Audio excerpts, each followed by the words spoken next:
We wrap up our draft coverage with a look at some of the top offensive tackles in this year's class. I'm Phil Milani alongside Aric DiLalla. Aric, they say that you win some of these games in the trenches, and now it's finally time to talk about some of the big boys. Yeah, Phil, we know how important those guys on the edge can be.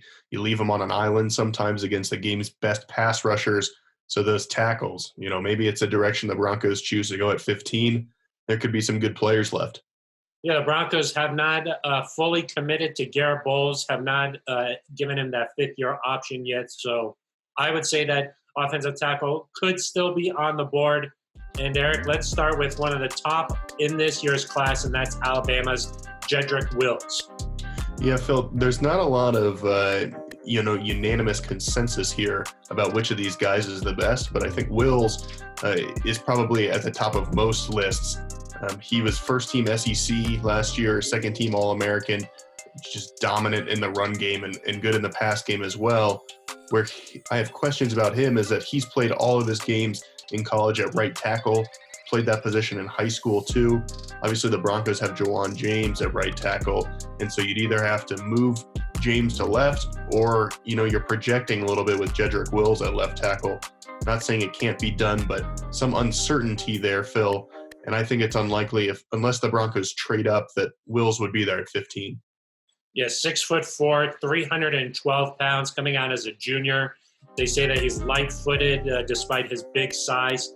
And in Jeff Legwald's top 100 list, he said that Alabama coaches say that Wills only missed 7 assignments all year long. So that would make him one of the top offensive tackles in this year's class. But a guy who is like, if Wills is 1A, this guy's 1B, and that's Iowa's Tristan Wirfs.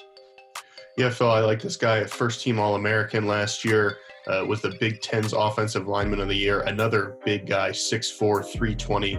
They make him big out there in Iowa.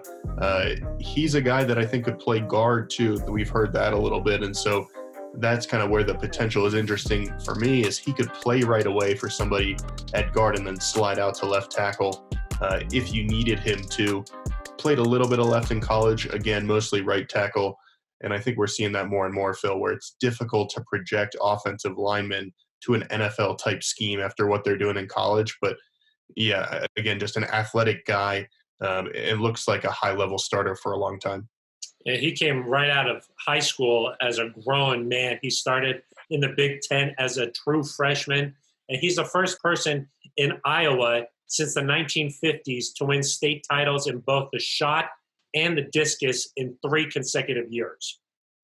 I just like to give a little bit of information that maybe you didn't know. Yeah. Hey, if we're going to start throwing stuff around on the football field, that could come in handy. But it gives you an idea of what kind of power and leverage that he can, use out there on the football field. 3 consecutive state titles in Iowa in both the shot and discus. Aric, let's continue on down our list, and we go to Louisville's Makai Beckman. Louisville, Phil. Come on. Let's get it right. Yeah, Makai Beckman, he's kind of the wild card of this group of tackles. He could end up being the best by far, has that all-pro potential, but he's raw, Phil. And so I think that's kind of where teams are going to have to do a little bit of a guessing game, figure out, what can this guy be for us right away? What can he be down the road? But has insane size, 6'7", 364, has that athleticism you want. Technique isn't super consistent with him, but just has such good power, such good mobility, that he's a guy that, if he's there at 15, if he starts to fall, because obviously we heard, Phil, recently that he had a flagged drug test at the combine. If he's a guy that starts to fall down the board and he's there at 15, you'd have to take a serious look at him. He could play left tackle or right tackle, won the Jacobs Trophy as the ACC's best blocker last season, but you mentioned his size, Aric. That could actually become maybe a problem. He's at 370 or 364. That's pretty big to be able to, if you think about him trying to block someone like a Khalil Mack who's just exploding off the line, he's got to move pretty quick. And at that size, he makes Shaq look small. I don't know about that. All right, Aric, let's wrap up our look at top of the class here with Andrew Thomas out of Georgia. And Phil, those first two guys we talked about played mainly at right tackle. Beckman and Thomas played mainly at left tackle.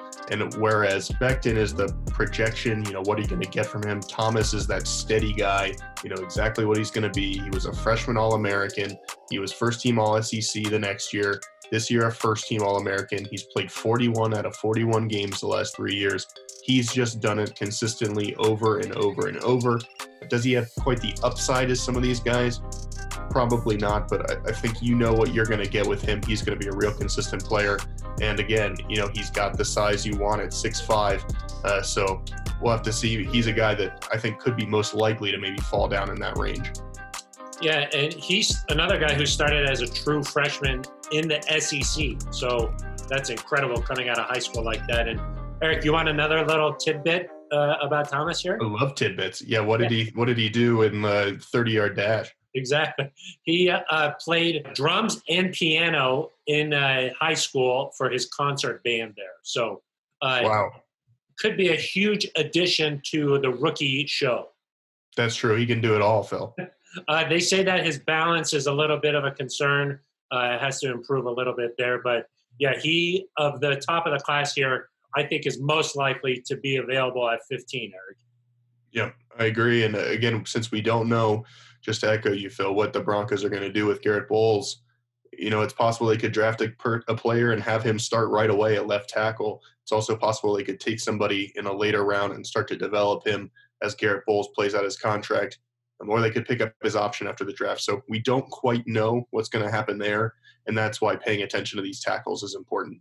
The draft just a few days away now. We'll be back one more time to take a look at some day 2 diamonds at the offensive tackle position. Until then, for Aric DiLalla, I'm Phil Milani.